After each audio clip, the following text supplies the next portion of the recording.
So today I'm going to be answering a question that a lot of car enthusiasts will have asked themselves over and over again. They'll have been trawling through eBay or Auto Trader or Cars and Classics and seeing a project car, something with a bit of rust, and they'll think to themselves, I could do that. I could repair that and get it back on the road. And I'm not doubting that those that are watching could. But today I'm going to go through how much that actually costs and how much time you have to put into it to do that. I'm restoring an MGB at the moment. Check out those videos on my channel. I've documented the whole process. And I've completed the fabrication on it now, and I'm ready to start prepping for paint and things. So I've got a really good idea of how much it's going to cost me in total. So yeah, that's what we're doing today, and I'll get right into it.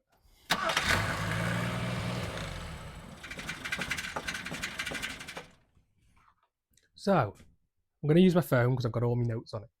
Let's start with time. How many hours and minutes have I put into this car so far? So,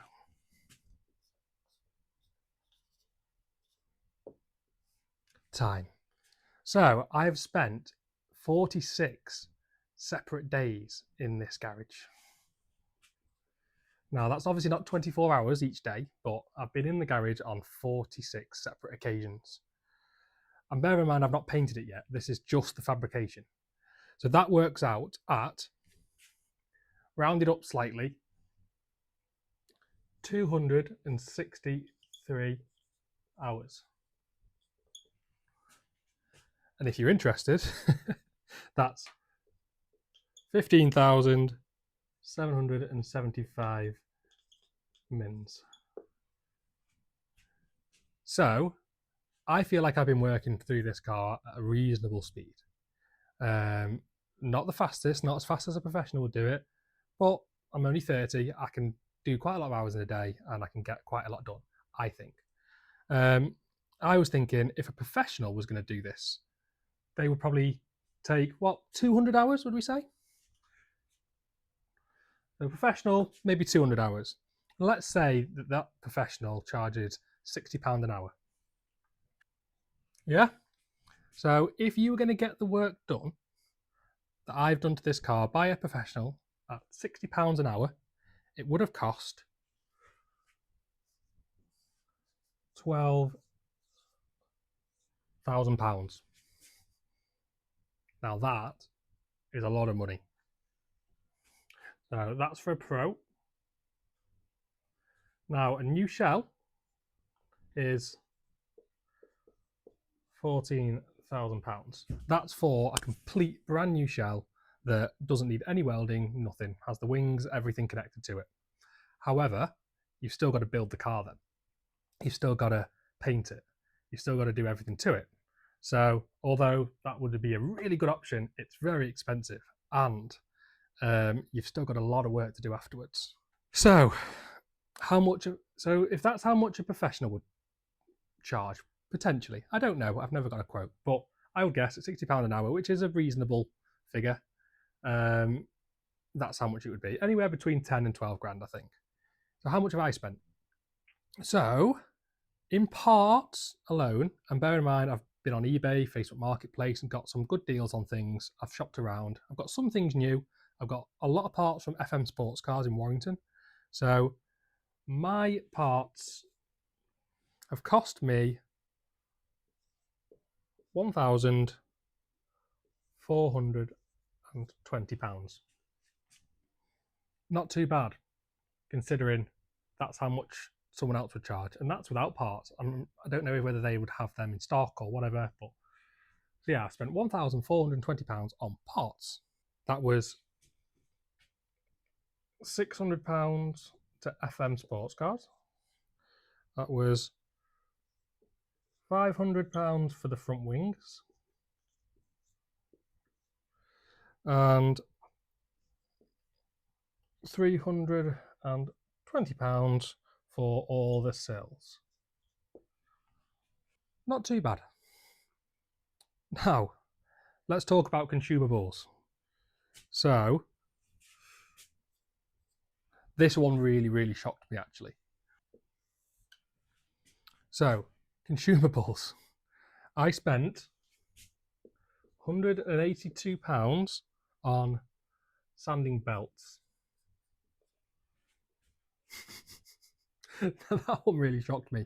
I've got that kind of file grinder, and it's been really, really useful. But yeah, £182 of belts. That's all off Amazon. I spent £22 on cutting discs for the grinder. Oh, and by the way, that was 150 belts. And this is 20 discs.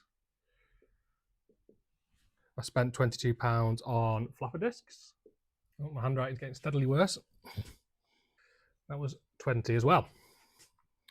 I spent £200 in welding equipment. And that's kind of wire, reels, and gloves when I burnt through them, and all that type of stuff. That was all in Machinima. That's how I worked it out. Right. Let's talk about paint.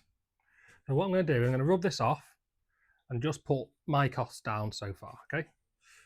So as we said, spent £1,420 on parts, £426 in consumables. That equals £1,846 for that bit there, okay? Let's talk about my paint setup now. So I'll put a picture in. I've bought a compressor, reels, hoses, and spray gun and all sorts so that I can spray this car, because I did not have any of that equipment beforehand. Now, obviously, I won't have to put that cost on the next project I do, but I should really put it on this project because it's part of the costs to do this car up, because I didn't have it in the first place, and a lot of people don't have a compressor and a spray gun and all the hoses and connections they need to spray a car. So I was getting quotes to get this car sprayed of between £2,500 and £3,500.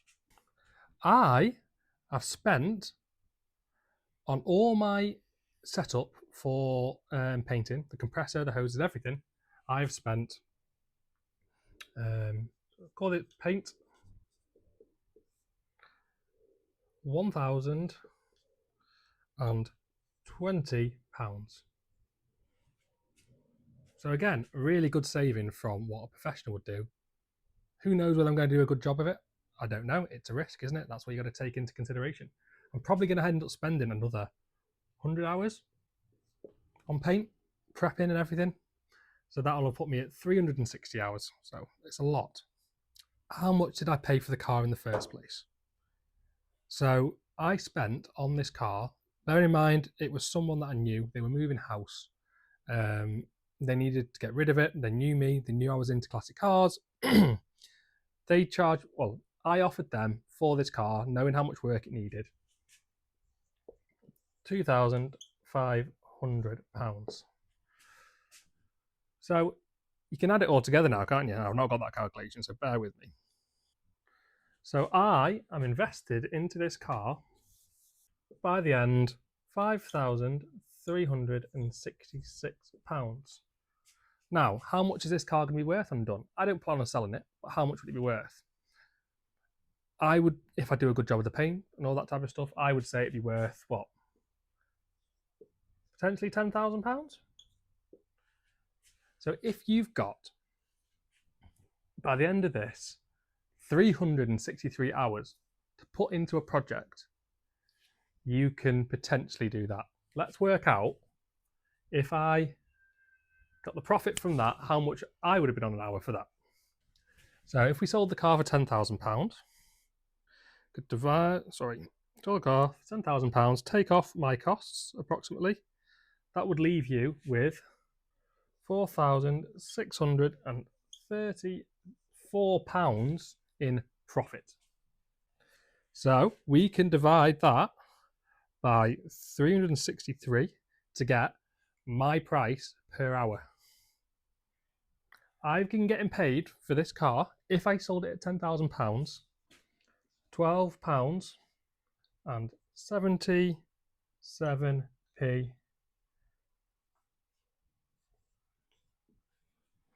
per hour for my labour. That's not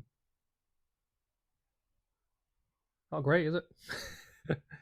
And hence why, if you take your car to a professional and get them to do all the work for you, it's going to cost a lot of money because they're skilled individuals and they're not deserving to get paid £12 an hour, are they?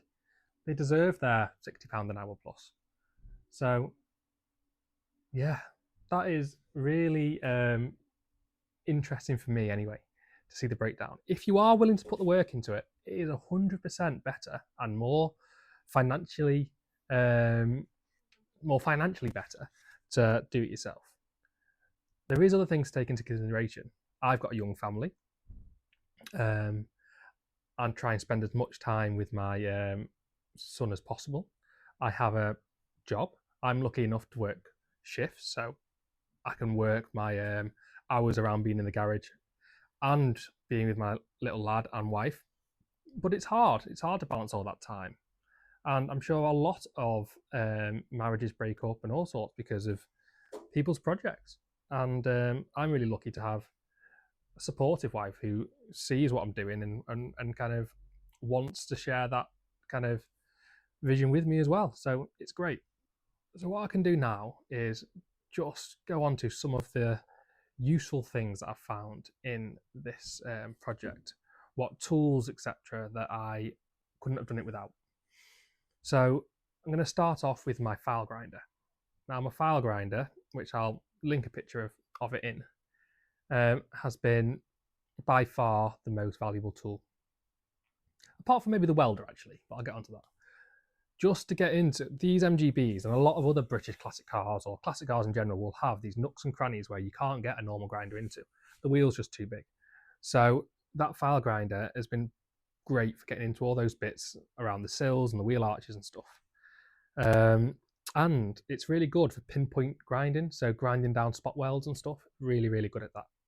Obviously, my welder. Now, you do not have to spend thousands of pounds on welders to do a classic car like this. I didn't. I spent 100 and something pounds on mine. It's a flux core welder, and it's really tricky to get used to. But once you do get used to it, it does a really good job at welding. They're really strong welds, and the costs of the welding equipment is a lot less. So the wire is a similar price, but then you don't need gas bottles, and it doesn't really go through tips very often, and all that type of stuff. So really cost-effective way of welding a car together. It just takes a bit of finesse to get used to. If you look at the differences between my first videos using that welder and my last videos, you'll get exactly what I mean. Obviously, I used grinder a lot. So that's an angle grinder. It's just a plug-in one from Bosch. That was been really good. I've had that for years, and it's never let me down. So that's a really, really good tool. And the other things is I'm lucky enough to have worked on cars, well, since I was old enough to remember. And so did my dad. And my granddad had a motorbike and scooter shop, and he had loads of tools. My dad had loads of tools. I've managed to get loads of tools. So I did not need to buy any specific tools apart from a spot weld chisel. So as I mentioned, that spot weld chisel, really, really useful. You need that. You need some hammers, magnets for your patch panels, lots of clamps. I'm lucky enough to have all that. I'm trying to think of anything else. Lighting. You need to get some battery powered lights. Now I've got a really old fashioned inspection light. It's got a long wire that goes everywhere. But when you've got a file grinder, the angle grinder, all my filming equipment, all that type of stuff, and then you've got this really long wire of an inspection lamp, everything just gets tangled. And I spent a good proportion of my time just untangling wires, to be honest. So obviously when it comes to the painting, I need a spray gun. I need all my sanding papers and things like that, which I have now bought. what's the conclusion then? Has it been worth it? Is it worth you guys having a go? Yes, it has. I've learned so much. Yes, there's been some unbelievably frustrating days, some really tiring days, some days where I've got inside, had a shower, come back down, and I can hardly move my joints because I've been kneeling down all day. But the elation of finishing something and having a full project that you're going to see the end of is just brilliant. I remember having a really not knowing what to do at the start of this project, and then just slowly learning through it. For example, when I got the driver side sills on, which was the first proper big achievement, I just remember looking back at it and thinking, I welded that in. I did all of that. And it's fantastic. And I'm just so grateful that people wanted to watch along with me as well. So that's been a real positive as well. I've managed to talk to so many people. People have told me about their projects and things, and that's just fantastic. It's definitely, it takes a bit longer to film everything, but it's definitely been worth it. So yeah, in conclusion, buy that classic car, do it up, but be prepared to spend a long time doing it. It's not like all these restoration shows you see on the TV where it looks like it takes a few days. It doesn't. Not if you're on your own, not if you're doing it properly. It takes days and hours, 363 hours in total. Well, it's 100 estimated hours for the paint job, isn't it? But I've actually spent 263 on it so far, haven't I? Yeah. I'm well on my way to my mission of saving as many classic cars as possible. And as soon as this one's finished, I'm hopefully going to buy another project to do up, and I'll film that as well. This one's by no means complete yet. It needs obviously painting, but then it deserves some finishing touches. I'm going to leave that as a surprise for a future video, I think. So yeah, thank you for watching this one. I know some of my viewers who expect me to be filthy and on the floor welding and stuff every single episode. I've had a lot of questions asking how much does this cost and how much time have I spent on it. So I thought I'd break it all down for you. And hopefully that inspires another person out there to go for it themselves. So thanks for watching. Please like this video. Please subscribe to the channel if you haven't done already.